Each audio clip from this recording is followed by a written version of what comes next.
ఇవాల్టి సిబిఐ విచారణకు హాజరు కావటం లేదంటూ స్పష్టం చేశారు ఎమ్మెల్సీ కల్వకుంట్ల కవిత. ఈ మేరకు ఆమె సిబిఐకు ఓ లేఖ రాశారు. సిఆర్పిసి సెక్షన్ 41A కింద జారీ చేసిన నోటీసుల్ని రద్దు చేయాలంటూ సిబిఐను కోరారు. ఒకవేళ తన నుండి సిబిఐకు ఏవైనా ప్రశ్నలకు సమాచారం కావాలనుకుంటే వర్చువల్ గా హాజరయ్యేందుకు అందుబాటులో ఉంటా అంటూ తెలిపారు. సిఆర్పిసి సెక్షన్ 41A కింద నోటీసులు ఇవ్వడం సబబు కాదని ఆమె లేఖలో తెలిపారు. 2022 డిసెంబర్లో అప్పటి ఐఓ ఇదే తరహా నోటీసును సెక్షన్ 160 కింద ఇచ్చారంటూ గుర్తు చేశారు. గతంలో జారీ చేసిన సెక్షన్ 160 నోటీసుకు ప్రస్తుత సెక్షన్ 41A నోటీసు పూర్తిగా విరుద్ధంగా ఉందని కవిత లేఖలో తెలిపారు. తనకు ఎన్నికల ప్రచార బాధ్యతలు ఉన్నందున ఢిల్లీకి పిలవడం అనేది ఎన్నికల ప్రక్రియలో పాల్గొనకుండా అవరోధం కలిగిస్తుందని కవిత అభిప్రాయపడ్డారు.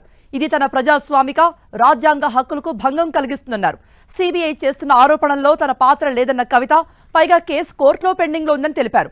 ఈడీ నోటీసులు జారీ చేయగా తాను సుప్రీంకోర్టును ఆశ్రయించినట్టుగా తెలిపారు.